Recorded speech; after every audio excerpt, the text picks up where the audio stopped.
آ گیا ہے. اب دیکھتے ہیں یہ طاقت کی آزمائش ہے دونوں طرف سے, یعنی کہ ایک ٹیسٹ آف ناٹ اونلی دفاعی کیپیبلٹیز بٹ پولیٹیکل ول. دونوں طرف یہ دیکھنا ہے کہ پولیٹیکل ول کس کا ہے اور دفاعی طاقت کس کی رہتی ہے, اور کس حد تک یہ جاری جہاں تک کہ یہ جاری رہے گی جنگ, امریکہ کے لیے مشکلات بڑھتی جائیں گی, کیونکہ ایک طرف سے ان کی جو ڈیفینسو میسائلز وغیرہ ہیں وہ ایکسپینڈ ہو رہی ہیں, دوسری طرف سے تیل اور گیس کی جو قیمت ہے وہ جو بڑھ گئی ہے اس کا اکنامک امپیکٹ ہوگا, فوڈ سیکیورٹی پہ امپیکٹ ہوگا. تو یہ سب چیزیں میرے خیال میں انہوں نے صحیح طرح سے کیلکولیٹ نہیں کیا اس جنگ کو شروع کرنے سے پہلے. Right. Ambassador Chaudhry, Marco Rubio کی ایک سٹیٹمنٹ آئی تھی. مارکو روبیو کی سٹیٹمنٹ میں بولا کہ ہم یہ انٹیسپیٹ کر رہے تھے کہ ایران پہلے اٹیک کرے گا. پھر ایک سٹیٹمنٹ آئی کہ اسرائیل نے اٹیک کر دینا تھا, اس لیے ہم لوگوں نے اٹیک کیا بیکاز وی نیو کہ اسرائیل اٹیک کر ہی دے گا. اس کے بعد اس کو اگلے ہی دن کمپلیٹلی نگیٹ کر دیا انہوں نے. سو یہ کنفیوژن, اور پہلے اسرائیل کے اٹیک کرنے کی بات کے بعد ڈونلڈ ٹرمپ کی سٹیٹمنٹ بھی آگے نہیں, یہ تو میرا ڈیسیجن تھا. سو آل دس کنفیوژن, یہ ایمبیگوس سٹیٹمنٹس, ایک دوسرے سے متضاد تمام جملے, یہ کس طرف اشارہ کر رہے ہیں؟ یہ ایمبیسڈر منیر اکرم صاحب کی بات سے آپ اگری کرتے ہیں کہ بالکل بالکل بالکل اگری کرتا ہوں, اور واقعی انہوں نے مس کیلکولیٹ کیا.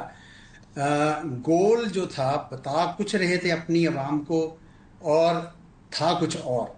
لوگوں کو کہہ رہے تھے, دنیا کو اور اپنے لوگوں کو, کہ جی ہم تو نیوکلیئر ڈیل کرنے جا رہے ہیں. اور جب نیوکلیئر ڈیل ہو گئی اور عمان کے فارن منسٹر نے آ کے کہہ دیا کہ زیرو انریچمنٹ اور زیرو سٹاک پائلنگ اور IAEA ویریفیکیشن پہ ایران مان گیا ہے, تو اسی دن آپ نے حملہ کر دیا ان کے اوپر, کیونکہ آپ کا آبجیکٹو جو تھا وہ رجیم چینج تھا, اور وہ اسرائیل کے بہاف پہ تھا, کیونکہ اسرائیل یہ سمجھتا ہے کہ واحد ریزسٹنس, واحد مزاحمت جو رہ گئی ہے خطے میں اس کی, وہ وہی ہے, ایران ہی ہے. اور اب اسرائیل بڑی تیزی سے کوشش کر رہا ہے کہ ایران اور گلف سٹیٹس کی کسی طریقے سے جنگ ہو جائے, اور اس کے جو ایجنٹس ہیں جو پکڑے گئے ہیں قطر میں اور سعودی عربیہ میں, کبھی ارامکو پہ حملہ کرتے ہیں, کبھی ترکیے پہ, کبھی آذربائیجان کے, کیونکہ اسرائیل چاہتا ہے کہ یہ جنگ میں ایک دوسرے کو ایسا لڑیں کہ بھسم ہو جائیں, اور ان کے لیے کوئی کسی قسم کے ریزسٹنس نہ رہے.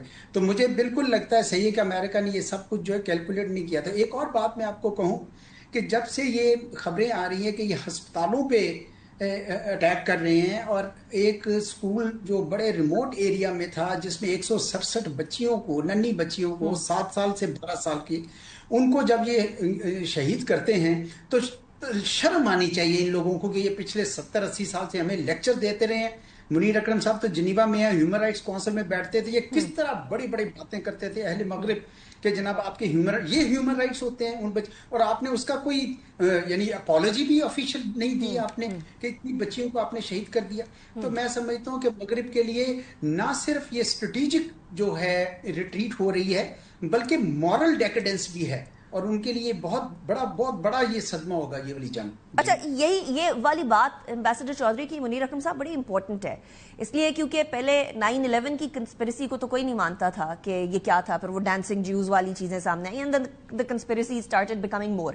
اب اس کو بھی کنسپیریسی میں ڈالنا چاہ رہے ہیں اسرائیل کہ یہ تو ایران کا اپنا ہی مسل مس فائر ہو گیا تھا تو وہ بچیوں پہ گر گیا. اور کانٹرائر یو ایس کے سورسز نے, انٹیلیجنس سورسز نے بتایا کہ یہ یو ایس کا اٹیک ہوا ہے جو کہ اسکول پر بچیوں کا ہوا ہے. تو ہیومن رائٹس تو بالکل کمپلیٹلی اب اس کے علمبردار کا ہونے کا تو یہ کردار نہیں ادا کر سکتے نا.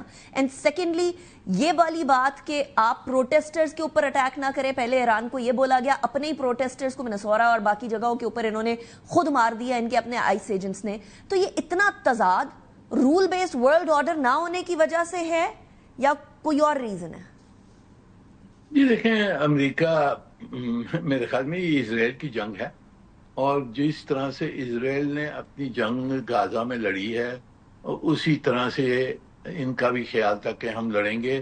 ایرانی قوم کو بٹھانے کے لیے انڈسکرمنیٹ یہ بومنگ ہوگی, پہلے دفاعی طاقت ان کی ختم ہوگی, پھر پاپولیشن کو دبایا جائے گا, اور پھر انٹرونشن ہوگی. یہ سب ان کا یہ پلان ہے, اور یہ اسرائیل کا جہاں تک تعلق ہے، انہوں نے تو کھل کے کہا ہے، میرے پاس ویڈیوز ہیں، وہ ان کی منسٹرز نے کہا کہ ہم آپس میں ان کو لڑائیں گے،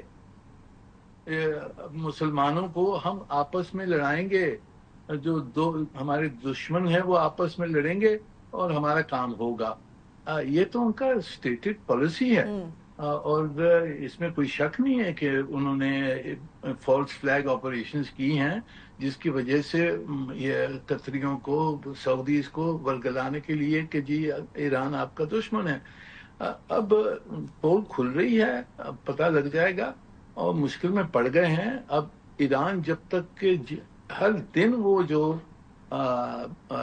اپنی پوزیشن پہ رہتا ہے، آئل پرائسز بڑھتی ہیں، انٹرنیشنل اکانومی پہ امپیکٹ ہوتا ہے، اندرونی مسئلے ٹرمپ صاحب کے لیے یہ کھڑے ہو رہے ہیں، تو جتنی دیر یہ چلے گی وہ امریکہ کے لیے زیادہ مشکلات بڑھ جائیں.